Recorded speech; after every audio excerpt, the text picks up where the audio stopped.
নমস্কাৰ সন্মানীয় সংবাদদাতাসকল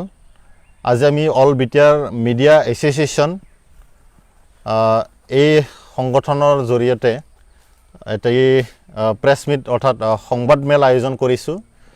all BTR media এছ'চিয়েশ্যনৰ যি প্ৰতিষ্ঠা দিৱস এই আমি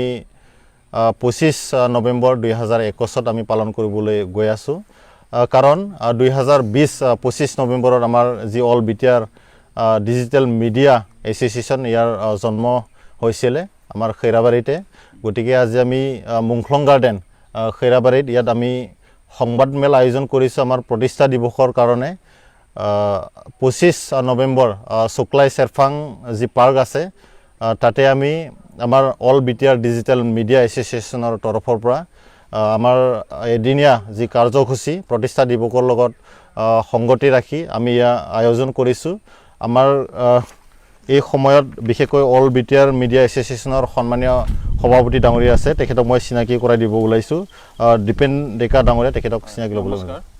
তেখেতে আমাৰ অল বিটিআৰ মিডিয়া এছ'চিয়েশ্যনৰ সভাপতি আমাৰ লগত আছে অল বিটিআৰ ডিজিটেল মিডিয়া এছ'চিয়েশ্যনৰ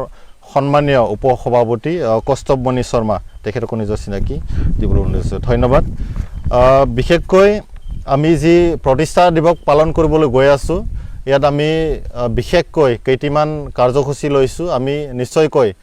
সংবাদদাতা সাংবাদিক বন্ধুসকলৰ পৰা আমি সহায় সহযোগিতা বিশিষ্ট ব্যক্তিৰ পৰা আৰু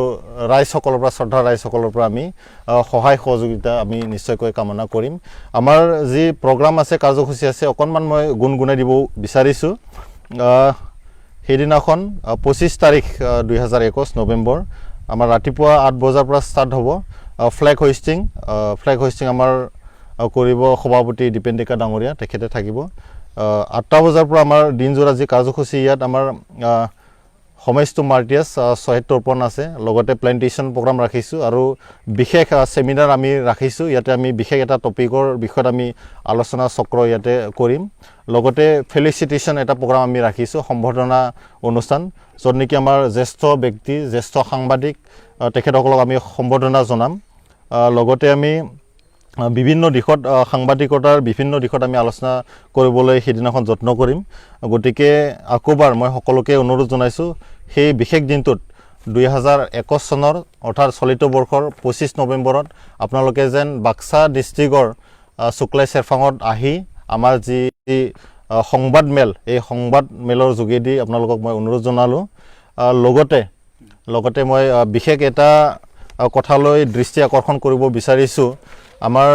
বিটিআৰতো বহুতখিনি জ্যেষ্ঠ সাংবাদিকসকল আছে গতিকে তেওঁলোকৰ কাৰণে আমি এইখিনি কথা ক'বলৈ ওলাইছোঁ আৰু বিশেষকৈ সাংবাদিক সমাজ যিহেতু মানে সমাজৰ কাৰণে বিশেষ অৱদান দিয়ে গতিকে তেওঁলোকৰ কাৰণে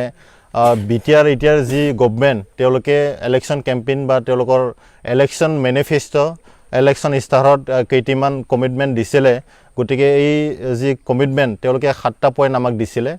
বিশেষকৈ সাংবাদিক বা মিডিয়া এণ্ড কমিউনিকেশ্যনৰ কাৰণে এই 7টা পইণ্টটো মই আকৌবাৰ আমাৰ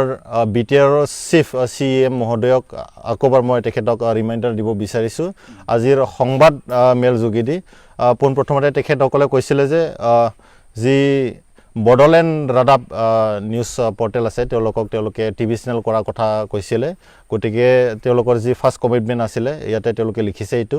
আৰু তেওঁলোকে ফাইনেন্সিয়েল গ্ৰাণ্ট দিয়াৰ কথা কৈছিলে যিবিলাক ৱেব নিউজ পৰ্টেল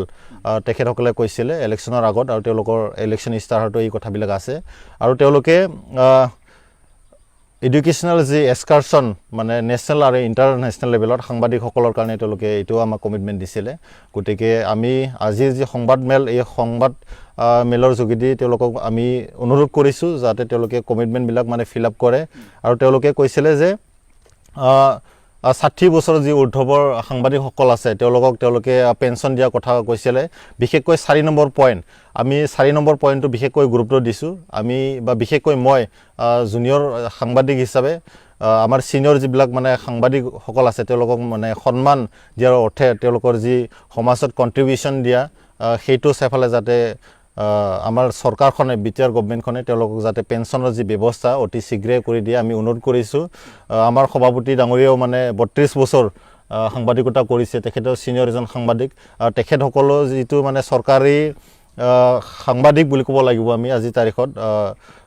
তেওঁলোকে প্ৰতিষ্ঠাপক মানে সাংবাদিক আমাৰ অঞ্চলতে নহয় বিশেষ এটা অঞ্চলৰ কাৰণেও গতিকে তেখেতসকলৰ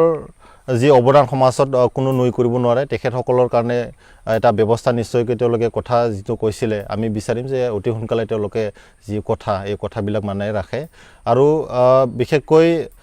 10 কোটি টকা সাংবাদিকসকলৰ কাৰণে তেওঁলোকে ধাৰ্য কৰা কথা কৈছিলে ৱেলফেয়াৰ ফাণ্ড গতিকে আমি হিতো অনুৰোধ জনাইছোঁ আজিৰ তাৰিখত এই সংবাদ মেলৰ যোগেদি লগতে তেওঁলোকে সাংবাদিকবিলাকৰ কাৰণে কলনী আৰু হেডকোৱাৰ্টাৰ গঠন কৰা কথা কৈছিলে বিটিআৰত বিশেষকৈ এটা ভাল এটমস্ফিয়াৰত যাতে সাংবাদিকবিলাক কাম কৰিব পাৰে গতিকে আমি অনুৰোধ জনাইছোঁ আৰু বিশেষকৈ হেল্থ ইন্সুৰেন্স কৰা কথা কৈছিলে সাংবাদিকবিলাকৰ কাৰণে 7 নম্বৰ যিটো পইণ্ট গতিকে বিভিন্ন সময়ত মানে বিভিন্ন ভয় ভাবুকি সাংবাদিকবিলাকৰ জীৱনত আহে গতিকে তেওঁলোকৰ যি হেল্থ ইন্সুৰেন্স আমি কৰাটো বিচাৰিম বা লাইফ ইন্সুৰেন্স কথা এইবিলাক আমি সম্পূৰ্ণ কৰাটো আমি বিচাৰিম আমি বিশেষকৈ সাংবাদিক সমাজৰ পৰা সকলো সাংবাদিক সমাজৰ পৰা সন্মানীয় চিফ মহোদয় প্ৰমোদ বড়ো ডাঙৰীয়াক অনুৰোধ কৰিছোঁ যে তেওঁলোকে যি আমাক কথা দিছিলে ইলেকশ্যন ইস্তাহাৰত যিটো তেওঁলোকে লিখিছিলে এই কথাবিলাক যাতে আখৰে আখৰে পালন কৰে যাতে ভৱিষ্যতে বা আহি থকা দিনবিলাকত আমাৰ সাংবাদিক সমাজে যাতে ৰাইজক বা সমাজ সেৱা বিশেষভাৱে মানে কৰিব পাৰে গতিকে আজিৰ যি আমাৰ